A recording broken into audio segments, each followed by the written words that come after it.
Welcome to the Odds Fitness Podcast. I'm Asad Hussain, the founder of Odds Fitness. We at Odds Fitness help individuals maximize their health span and also achieve their true fitness potential.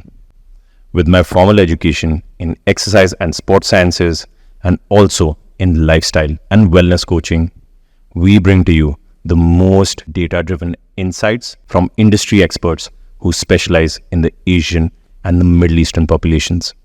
These experts have significant experience considering our distinctly different variable factors such as genetics, phenotypes, cultural and environmental influences and habits. These factors contribute to the most common and consistent risk factors for lifestyle-related diseases and health and fitness challenges in South Asia and the Middle East. While there is a wealth of data and content available from the West, much of it becomes irrelevant when applied to our context, as the dynamics here are vastly different. So let us begin. Welcome to the Odds Fitness Podcast. I'm Asad Hussain, the founder of Odds Fitness. Today we have Dr. Jasjeet Wasir.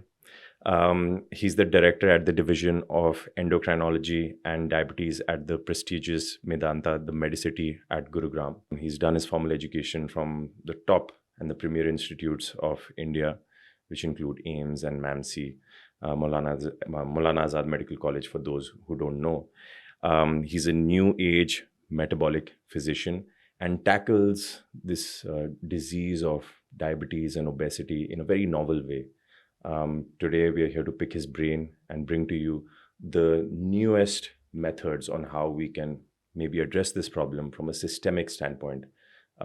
So welcome to the Odds Fitness Podcast, Doctor. Thank you. Thank you very much. And myself, I'm so excited to be here because, we're going a little away from practicing in a hospital, sitting with a patient. And I believe, and I'm very sure of the fact that by today's podcast, we would be able to reach lots more people, ensuring a long, healthy life full of happiness for them. Of course. With you being there, the fitness part, me, the medical part, let's put it all together for them. Of course. Yeah. I think collaborative efforts always bring best patient-client care. And that's what our zest is. Yeah. Thank you. Yeah. Thank you so much, Doctor. Okay. So, Doctor, our question, for a lot of Indians, they look at diabetes, metabolic dysfunction in a very narrow way. They look at diabetes as this one disease which causes elevated blood glucose. Could you explain what exactly is diabetes and to the extent that it can impact or impair health as well as lifespan? Oh, that's so brilliantly thought about. Is that diabetes is not just about how high or low or normal anybody's blood sugar levels are. It's life. It's about the whole bucket of health. The reason being, let's go back in why we treat diabetes. It's not just to get the numbers of the blood glucose down to normal. It's about the impact of that increased blood glucose levels on the entire system from head to toe. We just talk about the vital organs, which everybody hears about, knows about. The brain, the eyes, the heart, the liver and the kidney. These are the organs you're trying to protect. Now this is grossly you hear about heart attack ho gaya, kidney fail ho gaya. But we're talking about each and every system of the body. Right. The ones which we rarely talk about, unaccounted for, things like erectile dysfunction. Right. It's an amazingly large problem which is under-assessed, under-reported, and seldom, taken care of. So that's the kind of impact on physical and mental health we talk about. When we're just focusing on blood glucose levels, we may be missing the entire spectrum of health, which can be afflicted. But on the other hand, when we do it right, that's the entire basket of goodies we're providing to a patient. Longevity, great health, and protection of the organs. That's how I would look at it. And that's what I would discuss with somebody who comes to me for the first time for diabetes care. Right. So you're trying to say, what you're saying is essentially, whether it's your organs, whether it's your blood vessels and vascular system, whether it's your nervous system, neurons, all cells in the body, they're exposed to glucose, and that can have a severe impact on every system of the body. Yeah. And when people say, I've got sugar, so to speak, they're neglecting those aspects. So, cardiovascular disease, neurodegenerative diseases, um, all these things can be attributed to, let's say, elevated blood glucose. They can be attributed. That's one side of the coin. The other side is you prevent and you give health to all these organs Right. by following a multidisciplinary care for all people with diabetes. And during this podcast, when we use the word diabetes, we would generally be reflecting on type 2 diabetes, which Of which course. talks about is about 95% of the entire diabetes pool, not the other Yeah. rarer forms of diabetes. Which we Yeah. can more or less modulate Yeah. with our lifestyle. Yeah. Right. How much of type 2 diabetes can be controlled just through lifestyle interventions? Wow. Uh, that's really great. So we talk about, hear about, read about it that diabetes is a lifestyle disease. However, we should not forget two very important parts of why diabetes happens. One, the ethnic predisposition, like Asian Indians are highly predisposed genetically Right. to type 2 diabetes. And then family history comes into the picture. I'll just give you an example. If one first degree member has diabetes, your chances, future risk for diabetes of the siblings becomes about maybe 20-40%. If both the parents have diabetes, the number may increase to 70%. So, this is the non modifiable part of type 2 diabetes, which you have no control over. The family you belong to or the race you belong to.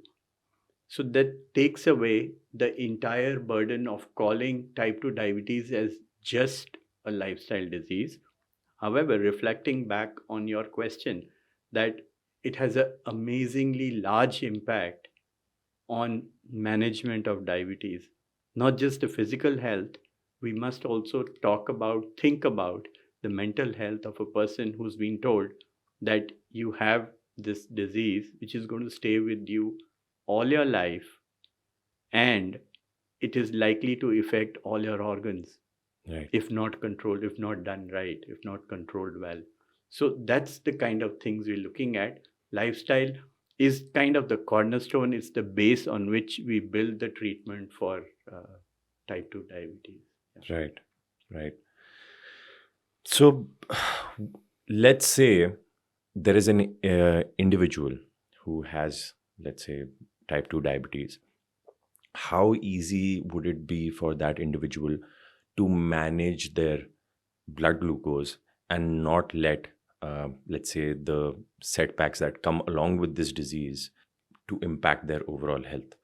Just to put things into perspective, I think there are many ways through which you can regulate blood glucose. Exercise would be one, of course, because our body utilizes, our muscles are the primary absorbers of, let's say, or utilizers of glucose. Of course, polymers of glucose are stored in muscles, such as glycogen in the liver. Do you think that these interventions can almost nullify the impact of diabetes on somebody's longevity? Okay. So you really got me thinking, because the main essence of your question was simplicity. Right. Right. So I'm bound to give you the simplest answer, Yeah. and that answer is the most impactful in diabetes management. So we have these five fingers, and the punch we make only with these five fingers. So the power punch for diabetes management are these basic principles. Nutrition, I use the word nutrition, not diet. Of course. Fitness, I don't use the word exercise, I use fitness. Third, drugs. Fourth, it would be sleep. and the fifth is stress. Right. So it's like I give you 5 things to do. You invest 20% in each one of them, Right. and you get the entire 100%. Simple. You don't really have to stress and say that, oh, from today on, you got to follow the entire nutrition textbook. Tomorrow, you need to do the entire fitness textbook, and so on and so forth. Right. Just do little bit, take infantile baby steps, Right. and you'll get the whole result. And that comes with a guarantee card. You Correct. don't ask for a guarantee card on just one of them. 5 things, do them together at your leisure. They should not be stressful, and you're through with prevention. Right. The latter part of your question talked about the impact of these things on prevention of complications. Yes, by doing all these things, we are able to prevent most of the complications. I lay word on most because it's not absolute. Correct. You do these 5 things, it's not 100% guarantee you prevent them. So with each intervention, with each increment in these intensities of these interventions, you're able to reduce the risk of these complications. Right. So risk is a decimal. It's not a binary 0 course. or 1, Of course. but you can do that. And the other simple way of looking at it is you need to do the A, B, C, D, and O. A being treat to target the A1C, which is the average 3 months average of blood glucose. B, for you at your age or your complication status, the target for blood pressure. C would be optimal cholesterol control. D, use drugs, the newer drugs, which we should be talking about, the SGLT2 inhibitors, the GLP-1 RAs, which go beyond just sugar control, go on to organ protection. Right. And O is obesity or weight management. Again, 5 things, easy to do, treat them to target. Treat to target is the most important thing. Right. We should never be happy in saying, okay, A1C is 7.2. We're happy with that. No. Somebody as young as 20 years of age, get them to 6.5. And you can also target remission of diabetes, which maybe if time permits, we can talk a little bit about that too. Of course. Of course. So let's take each intervention one by one. Nutrition. How would you say present day nutrition in most patients that you deal with? Maybe I can also add some because I'm more or less we have the same kind of audience since our new diets are very carbohydrate predominant, also the wrong types of carbohydrates, the fast acting and also fast food, etc., all of that, hyperpalatable foods, etc. How would you, let's say, address somebody's nutrition protocol if they're used to years of certain types of food? How would you help somebody manage that? So over the last 2.5 decades of providing excellence in patient care, I've learned that simplicity of advice works wonders. Right. The more complex we make the advice, the more difficult it is for somebody to digest it, apply it, and actually be durably following that. Of course. So again, like with all the acronyms I talked about earlier in managing diabetes, the simplest nutrition plan has got 3 vital parts, and the fourth part is something very new but very important. So first would be quantity, how much we eat.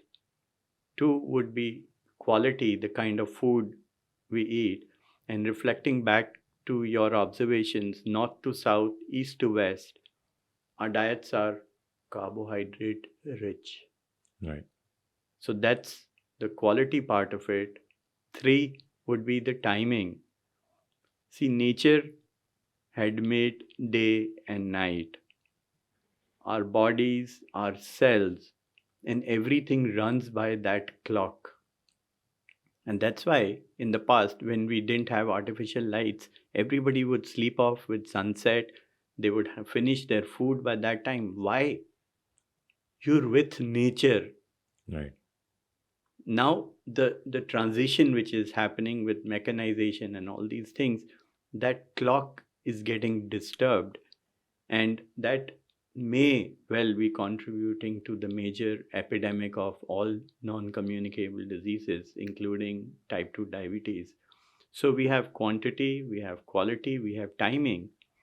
And the fourth one, which in my practice surprises most of my patients, is why do we eat? Why do we love eating a jalebi? And why, if we get ghee tori in front of us, why do we just have little bit and leave it? Right. That's, I call it the fourth dimension of nutrition. And once we understand that, because that comes in the domain of hunger, Right. and that's an amazing place to be, to guide the people in understanding nutrition. Otherwise, it's based on these four principles. Yeah. Right. Right. So when you say the fourth, where you want to eat certain things and when you don't want to eat certain things, how do you manage that? How do you tell someone that, okay, uh, sugar is, relatively new, right? And our biology has sort of not evolved to that stage where, we're used to, like you said, the mechanization, the coming of the light bulb, etc., which has disrupted our regular patterns of lifestyle and allow us to stay awake, also get food readily available on the table, etc., very quickly. So, how do you address it? How do you tell them that, okay, you know what, you shouldn't eat this, you should eat this? because from what I've heard, sugar is sorry, not heard. In fact, what the literature says, because I've been through enough research papers to let's say fortify that information, is that sugar is as addictive as cocaine. Yeah, it is. Your brain sort of lights up.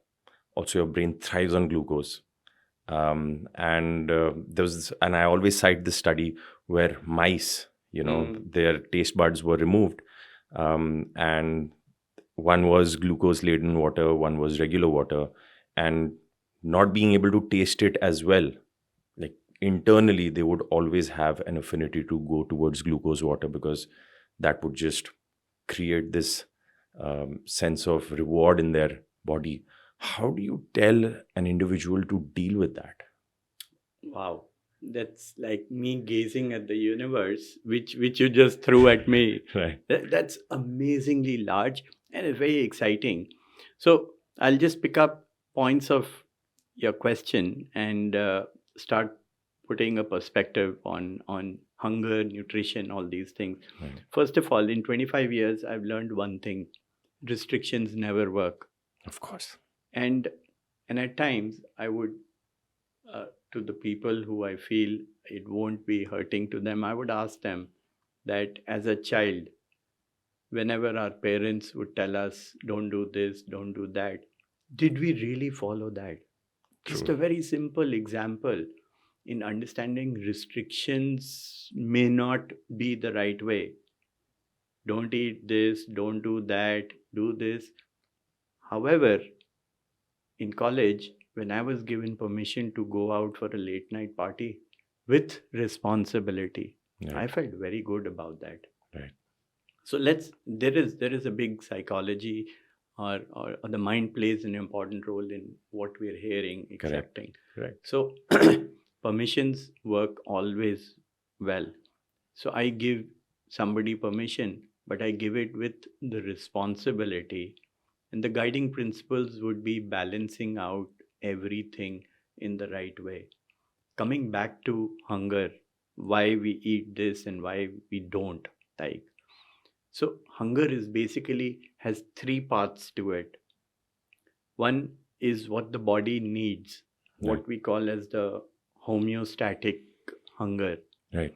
And for everybody who's tuned in, Next time you feel hunger in the tummy or you feel gurgling, and the thought in your mind will come as, I want to eat something. Right.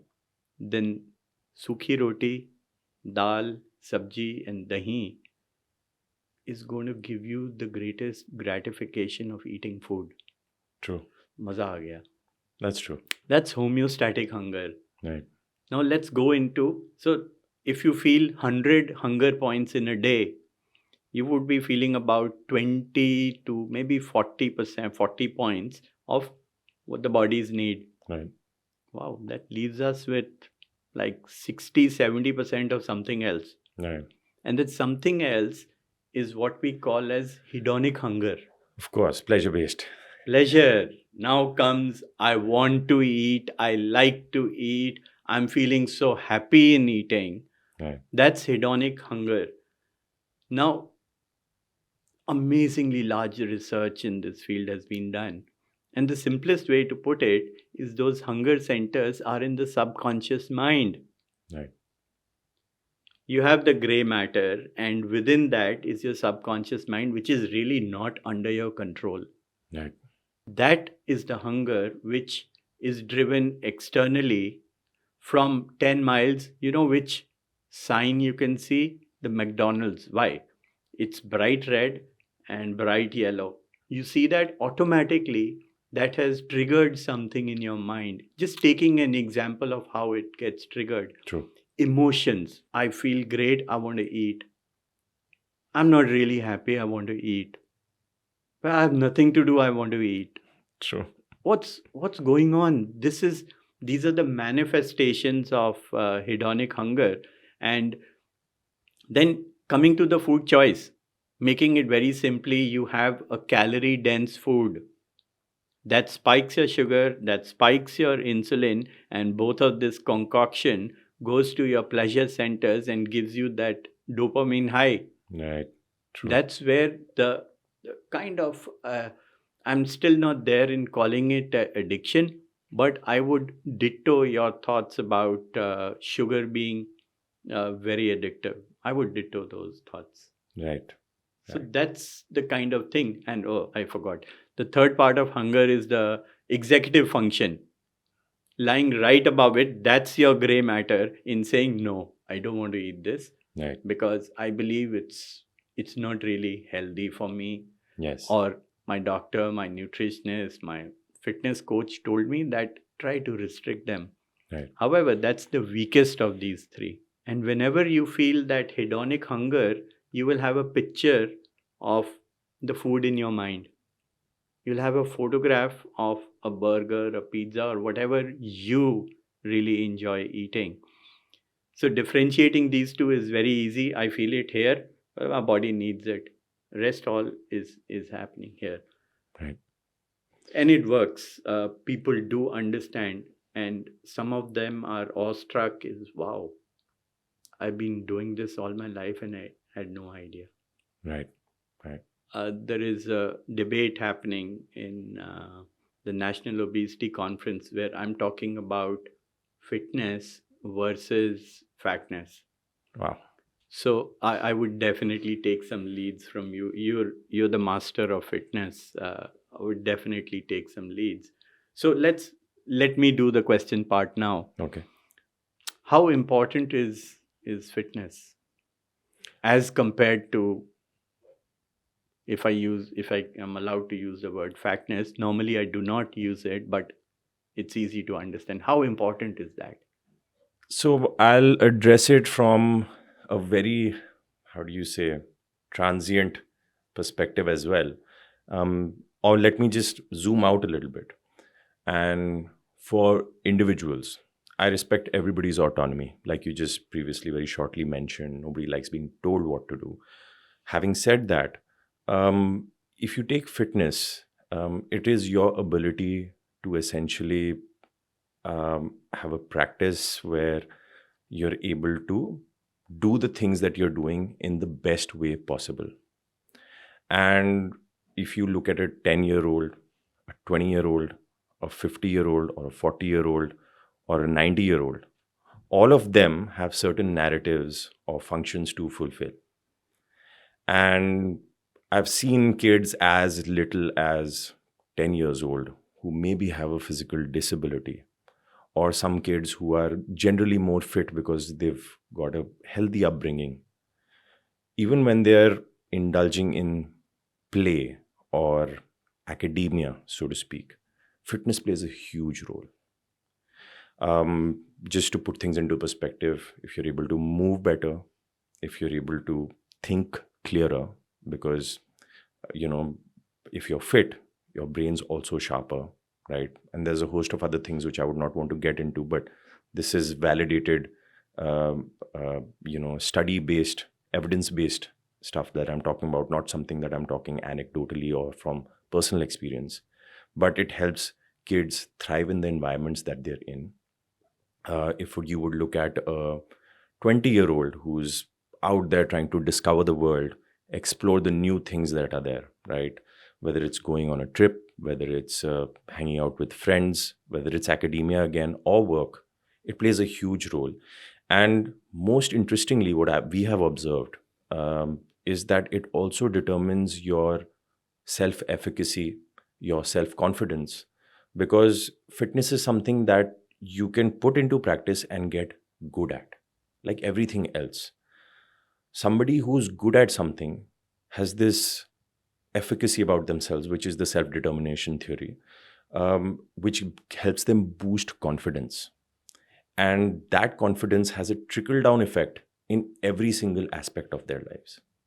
It also helps remove learned helplessness, which a lot of people have at that age or later as well, where they feel if something is not working out for them, nothing will work out for them. Mm. And fitness sort of fortifies that, rigor in a person's life, which makes them feel that they are good at something as well, like many other things. And this is the psychological aspect of it, the physiological or the biomechanical aspects of it. You want to learn a skill, you want to learn a sport, you want to have pain-free ability to perform, sit long hours, do anything, etc. Fitness plays a huge role.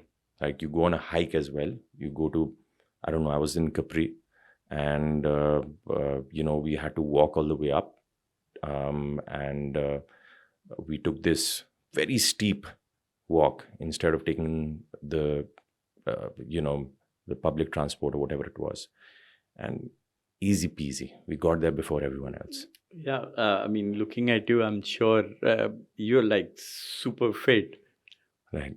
to look at, and what you're saying, that's translating into a performance. Right. So when you key in the word fitness on Google and search, because the fitness, what is fitness? Right. Uh, so whatever you said, the dictionary meaning talks about physical capabilities. One would be doing the daily activities, just tying a shoelace. True. And that's what I was Yes. going to get at for Yeah. somebody who's an older individual, geriatric population. Mm. For them, fitness would mean that they're able to lead their lives as independently as possible. Nobody likes Yeah. being on crutches or at the disposal of somebody else. I have seen people 60 years old who are not able to get off from the floor. Forget 60, 45-year-olds cannot get off independently from the floor. They might need the assistance of somebody else. Imagine you're in a situation where you've fallen, right? And you're waiting for somebody to come and pick you up. Yeah. It's feels bad. Feels bad. Feels bad. And all the things that you thrive in with life, whether it's, I'm telling you general ideas that people have. They want to get better at work, etc. Be able to go to their factories for the richer population, or be able to look after your grandchildren, etc. In general, for all populations, you need fitness to be able to do all these things. How are you going to play with your grandkids? How are you going to pick them up? If you're traveling, maybe a luggage or a suitcase. When you're traveling, many people are mostly on their own, going from, let's say, one terminal to another. That determines fitness, or just about anything in life. Yeah. In fact, fitness plays a huge role in protecting your cognition, right? Cerebrovascular disease is prevented, neurodegenerative diseases are prevented. you'll just be better overall with fitness. There is no two ways about it. It's a fact. And whatever it is that you want to do, for that you need fitness. Absolutely. So, that one was daily activities we do. Second is what example you took about endurance. Like that's the next level of fitness. You're fit and you're able to climb the mountain like this. You don't need that public transport.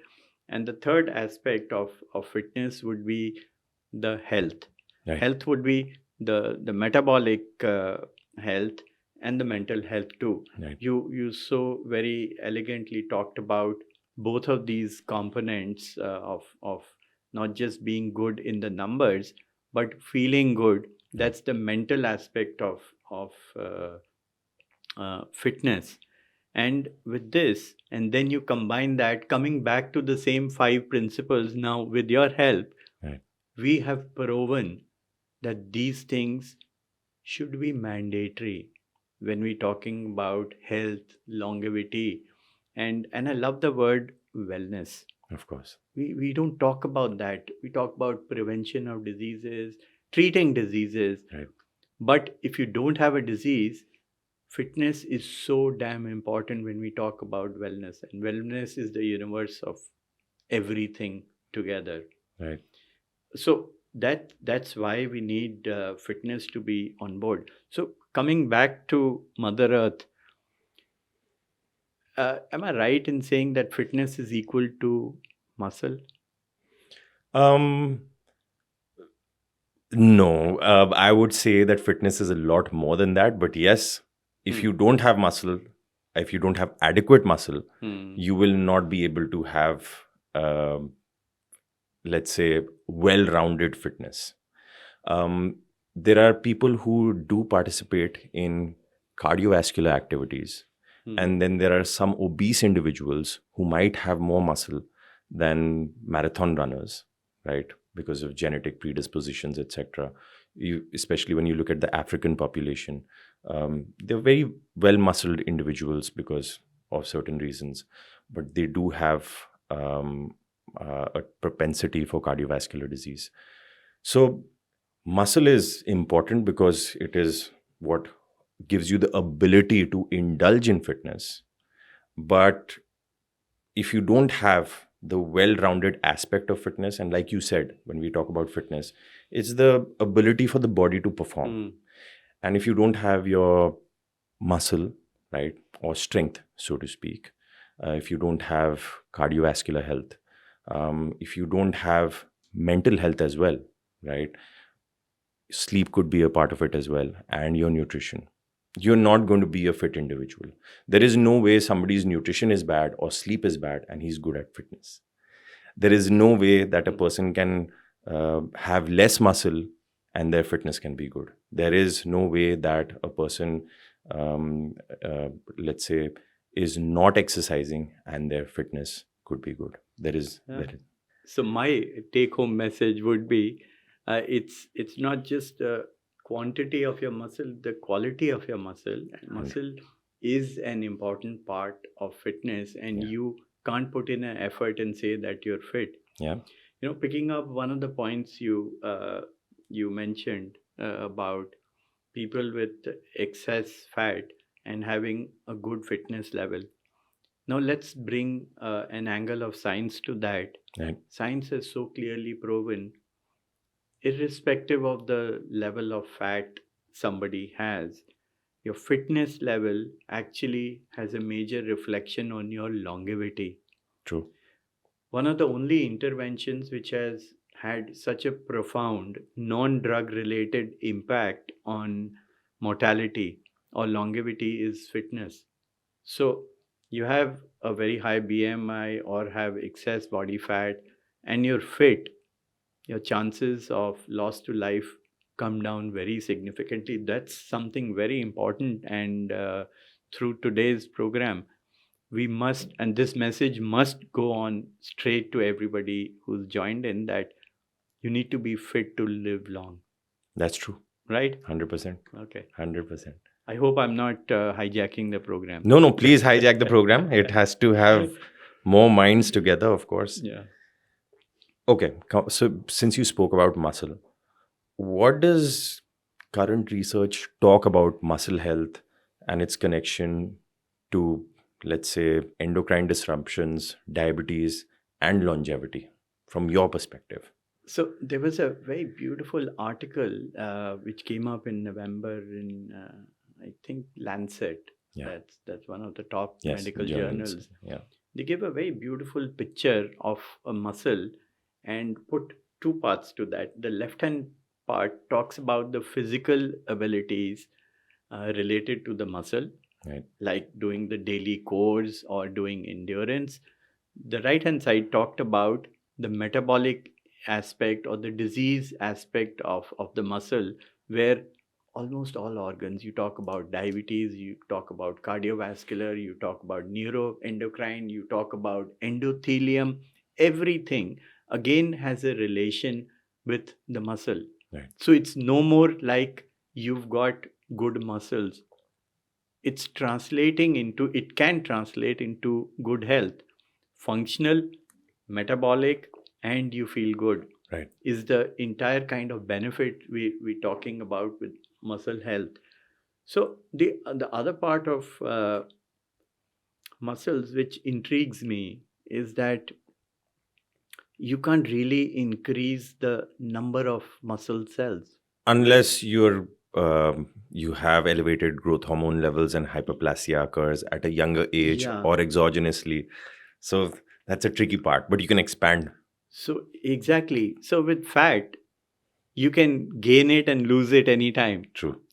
But muscle, we need to preserve that really a lot, because if you lose muscle, so very classically, when people lose weight, they lose a lot of fat, but a significant percentage of muscle mass loss happens with that. Right. And that's where fitness comes into the picture. So somebody who comes to me, like I run the weight management for health at Medanta. Right. Somebody who comes to me for weight loss for various reasons, Right. I always ensure and tell them that once you lose weight, there would be some percentage loss in muscle mass. That's true. We need to start your fitness right along with your nutrition. Right. And or drugs. If we use them, if you're looking at that longevity, which I am, Right. if I'm looking at that mortality benefit with my treatment, fitness has to be a part of it. True. That has really impacted so many people in understanding that yes, fitness has to be a part of all metabolic disease practices that everybody does. Absolutely. If I may add to that, Yeah, please do. just for our audience to understand how metabolic health is impacted through fitness and indulging in movement or exercise, right? Your mitochondria is using two fuels, right? And it has the ability to use glucose and fatty acids. Would it be safe to say that metabolic health can be improved, and through these processes of exercise, let's say you're indulging in a long duration cardiovascular related exercise, right? Endurance based exercise. And there your body learns how to use fatty acids through the Krebs cycle.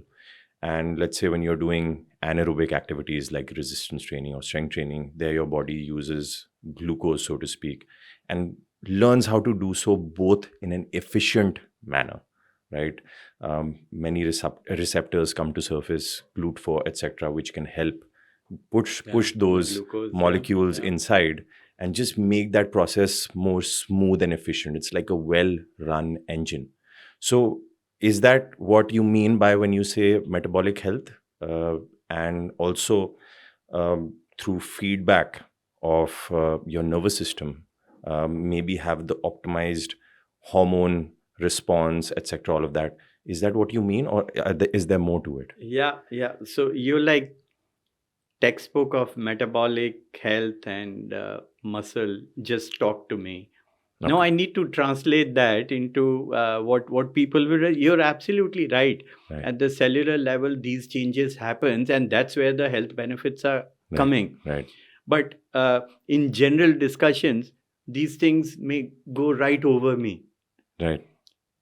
What does a person really want to know Right. is this thing going to help me? Right. And the scientific basis, you put it so well, that these are the processes which happen when you're doing all these things together. Right. And you use 3-4 parts to the fitness and the muscle health. You talked about aerobic activity, you talked about muscle training, you talked about flexibility, you talked about balance. Now this is the spectrum of fitness Right. that I'm sure people who come to you go back with. Right. So it's not just I'm able to walk 10 kilometers or I'm able to do a marathon. Right. To get that full benefit, resistance training, flexibility, and balance, all these things become the composite of or the result of fitness, and driven by the cellular changes, as you rightly said. So muscle is a very beautiful organ, you know. The more you use it, the more efficient it becomes. Right. Right. And attaching it to weight loss, you do exercise, you may not lose weight at all. A very simple way of putting it, maybe not coming out of the textbook, Right. the muscle is just able to do more work and consuming less energy. Correct. Like you talked about, the various sources of energy to the muscle are amazingly large. So Right. it will keep on consuming, Right. generating more power, more output with less consumption. So a very simple way of understanding, that's what happens. So if you're exercising to lose weight, that may not really happen, but the fitness part directly related to your longevity is Right. already happening by all the cellular mechanisms you put so well. Right. Thank you so much, doctor. From a medical perspective, how does obesity, so to speak, from a longevity perspective, not medical, from a and a medical perspective, how do you think obesity could be linked to, let's say, decreased longevity, decreased health span, and shortened lifespan, so to speak? Could you just That's so important, because the entire planet is now under the wraps of a pandemic of non-communicable diseases. right? And I don't talk about a country, a geographical place, but it's the entire planet. So non-communicable diseases. So we have to have a starting point. Let's take obesity as a starting point, where a person has just gained excess amount of fat. Right. There is no manifestation of a disease which has already happened, makes it a logical point to intervene. And that's what we call as the upstream approach. Right. No disease has happened, but it can happen. So that's logically the starting point. Why it happened is a different domain, but it has happened. Right. So obesity or excess fat, and in research and in my practice, we usually just don't say how heavy somebody weighs. We talk about how heavy is the impact of that excess weight or excess fat on a person's health. So very simply, you divide it into the 4 M's of excess adiposity or excess fat. The first M being metabolic diseases like diabetes, blood pressure, cholesterol, fatty liver, PCOD, cardiovascular diseases. The second M would be mechanical: knee pain, back pain, acidity, snoring, sleep apnea. The third, rarely reported, under evaluated, and never addressed, is the mental health aspect of excess weight. True. Social, personal, professional performance. And I really find that at times difficult to tell people that the innermost desire or core emotion is how I feel about myself. That's true. And that is one of the core areas concerns about the mental health aspect of excess weight. And these three M's translate into the fourth M is the monetary aspect, where the impact of these disorders or diseases comes on your spendings on healthcare. Right. So, in the simplest one liner, excess weight or obesity or adiposity has an impact on over 250 medical diseases or disorders. So, that's one way upstream that a person can go. It's a relative risk, it's not a binary number. But once somebody loses that fat, and along with that, with your help, they gain fitness, their chances of those 250 diseases or disorders is reduced or nullified, and you help them get fit. Don't they live a long, healthy life and a happy life? Correct. That's I true. think that's the simplest way through today's podcast, Right. we could have conveyed the message of longevity in combining these things and where it started and, all those kind of things. It's beautiful how you coined the 4 M's. I'm going to use it, to Yeah, educate all our clients, Yeah. patients, and also our, very hardworking trainers and coaches who work with us. I think it's beautiful how you put it, because if I were to sum it all up, you summed it all up. You said it's about how you feel about yourself, and whether it's metabolic at a health level, let's say if it's a lifestyle disease, etc., whether it's mechanical, which would be, let's say, joint pain, etc. Quality of life. All of it is about how you're feeling, and obviously your mind, your perception about yourself, and then monetary, of course. And I think one more thing we can add to it is not just the spendings, but your earning capabilities. If you go through any of these ailments, you are sort of out of flow. You'll not be able to do the things which allow you to make money unless you're into passive income, which is so largely thrown about. But I think being active and being able to do what you love, most importantly, that can only happen if you're disease free, whether mechanical or metabolic, right? So I think it's a beautifully coined term, and I'm gonna use it if I you have allow. no copyright issues with that. So. Yeah, thank you so much. Yeah. Do you think obesity and the lack of exercise, I would want you to maybe elaborate how it disrupts normal endocrine function? It's a multifaceted impact, and the causations, they have a common root. The starting points are the same. Right. The manifestations may go on to diseases like PCOD, other endocrine disorders. But deviating a little away from the topic is that a commonly understood thing is that obesity is majorly driven by or caused by hormonal disorders. And I'm sure you would be bombarded with that Oh, yes. day in and day out.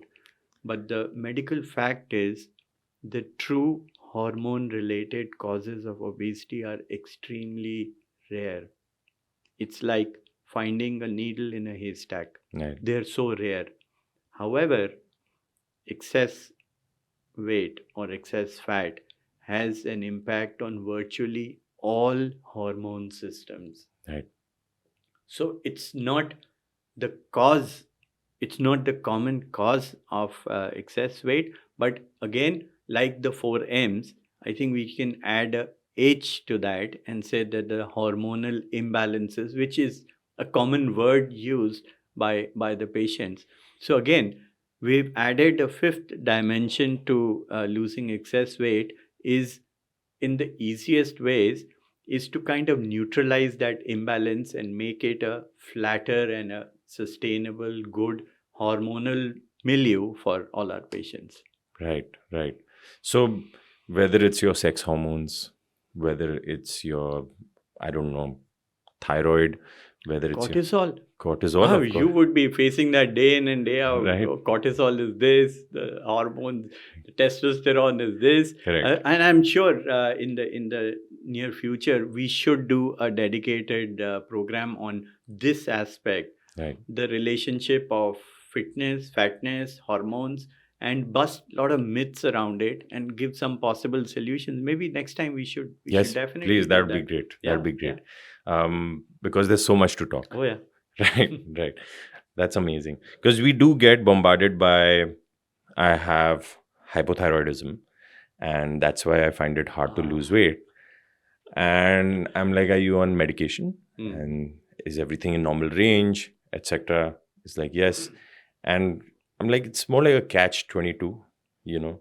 And if you can somehow, lose that excess, let's say, body fat, it's going to just help you overall hormonally, right? It will just help your body being into a better state of homeostasis. Yeah. It takes a while maybe, but that's how you'll have more efficient production of all hormones, so to It speak. does. It does impact all these things, whether it's production, it's storage, or at the cellular level, at the level of the receptor. Right. These hormones acting are also inhibited or disrupted by the pro-inflammatory milieu, Yeah. which excess adiposity creates. Correct.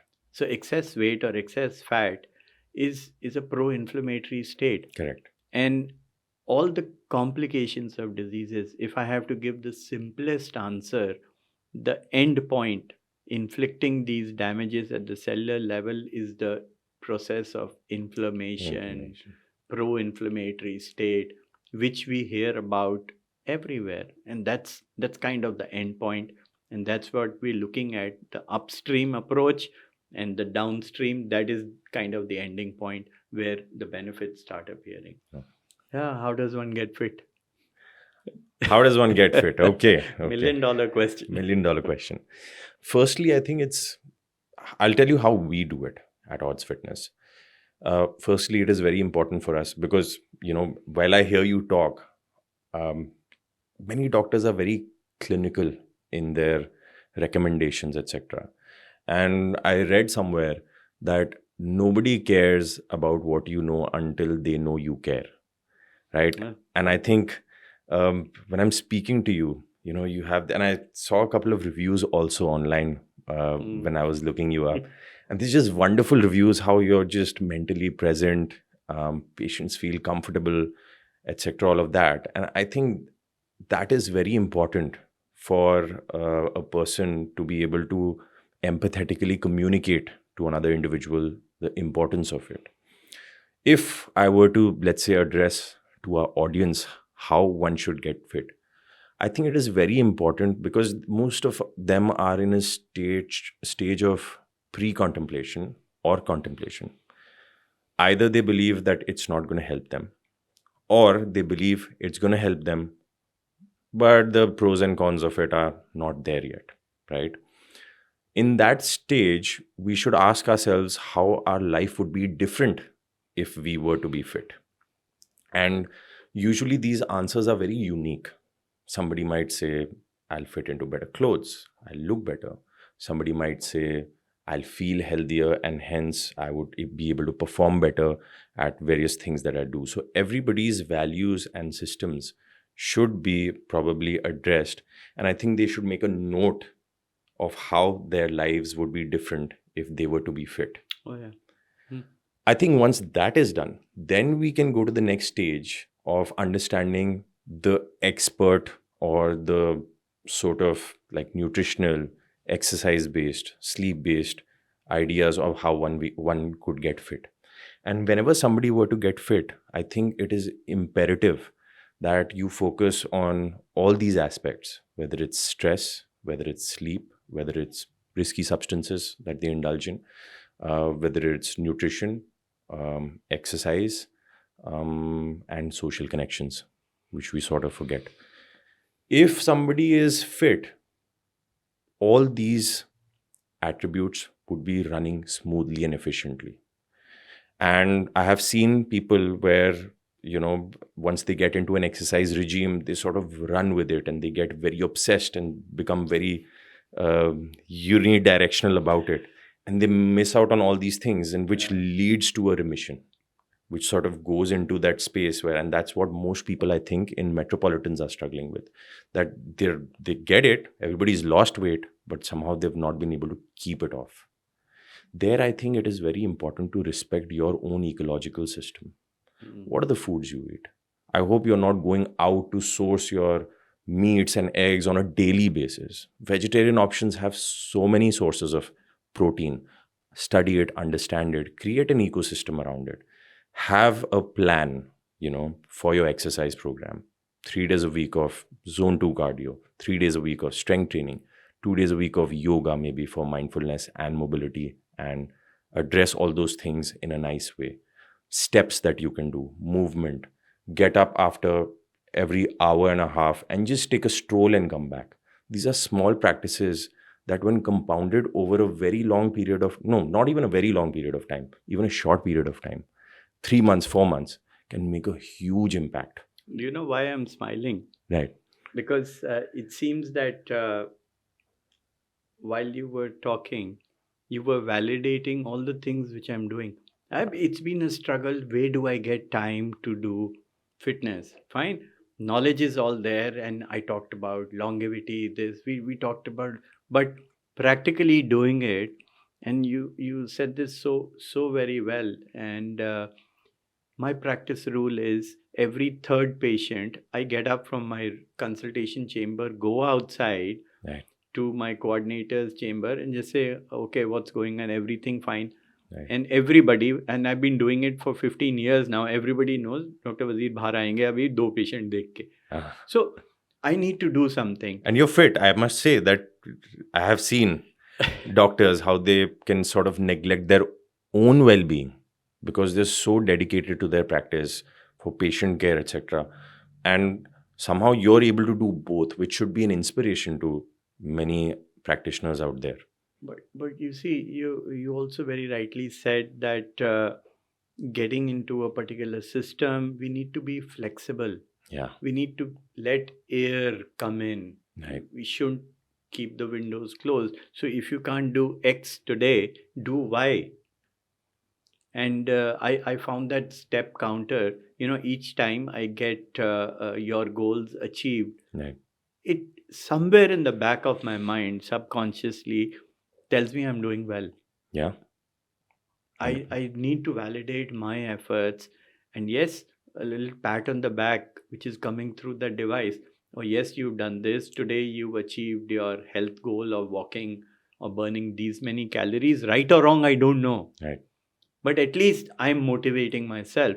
And that probably is related to longevity. You talked very well about food choices. Right. There's no end to it. There's no end to it. There's no end to it. If you can devote yourself in reading literature, which you may not have time to, come to experts. Yeah. We all are there Right. to guide you. And the simplicity of, and I'm sure this is what you would be telling the people who come to you, is how to simply do that. Right. You have the knowledge, you have the information, you have the science, you know the cellular mechanisms, but translating them into a simple advice is what I have come to you for. And today I'm really happy, so happy to hear that from you. Thank you so much, doctor. Thank you so much. And just to add to that, there's this, it might not be so prevalent in our, let's say, context, because Indians are very social, we have families, etc. But there is literature to suggest that loneliness also reduces longevity, right? And I think in the coming times that will come about. So I also mentioned that social connection. So when I'm in our practice, where people say, okay, you know what, don't go out and don't do this, and they're in environments which could help them indulge in, but not help, but let's say nudge them towards alcohol. Knowing certain things, American Heart Association says 2 drinks, not more, within 24 hours. Just that information being given to them makes an impact. So I would urge you're an expert, you know these things. I would urge the regular population to just read more, and with more knowledge, you're able to view the world differently.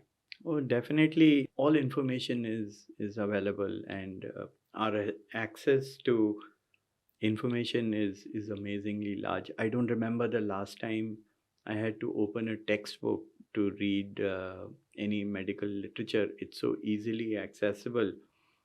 But interpretation of that information given at times is a double-edged sword. Right.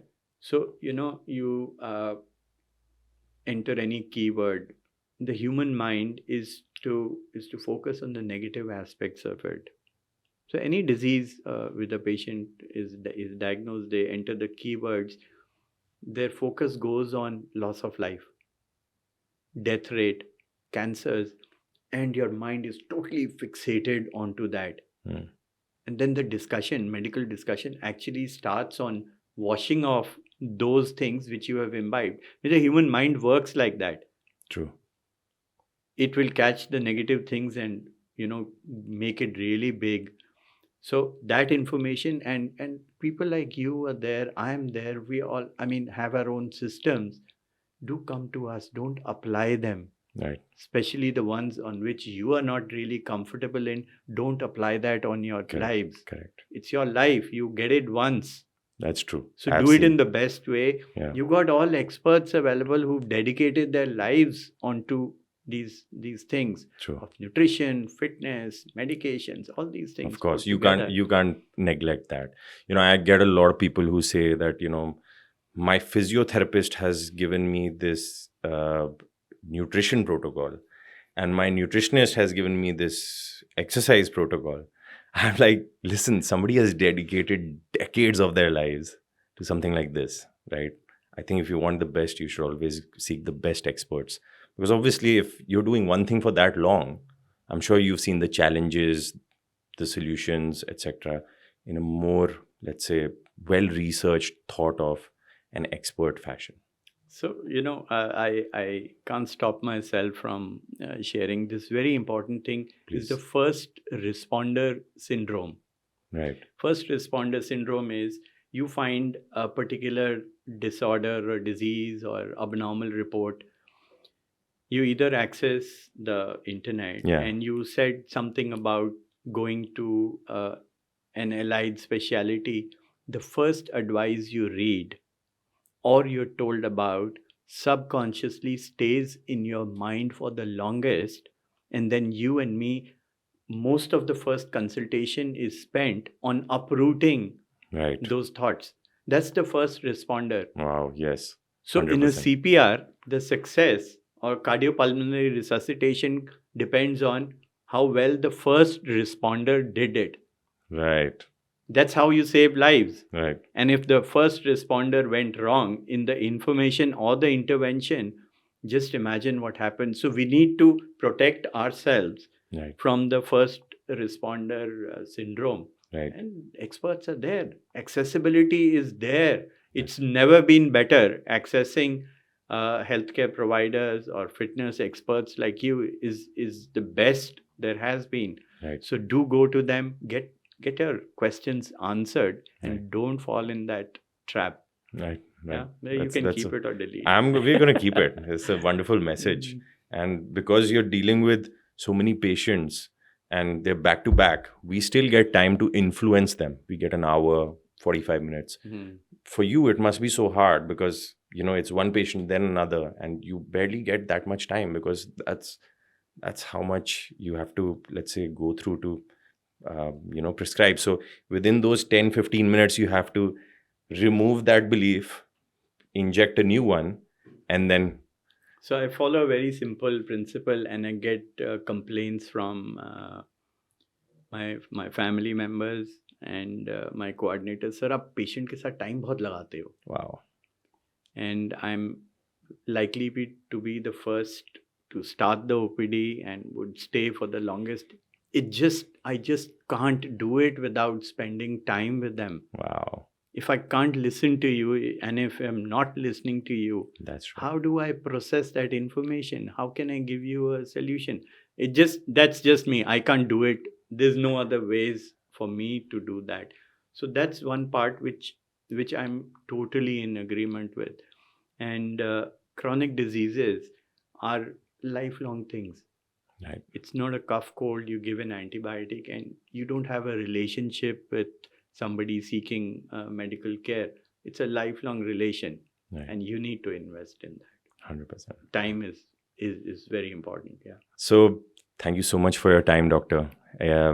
Early morning, we picked your brain on a Sunday, and I just loved this conversation with you, especially because our values match so much, and because of being somebody who's a good listener and being somebody who interprets information and so methodically crafts it and puts it across. I think that's a lost art. And I think many healthcare professionals should value that aspect as well. And I definitely do. And we always tell our coaches that, you've got to be mentally present. That was such, that was very kind of you. Stay tuned for more. And we at Odds Fitness always try and put together the best team of experts so that we can, give you the best healthcare insights and solutions for your life and longevity. Thank you so much. Thank you.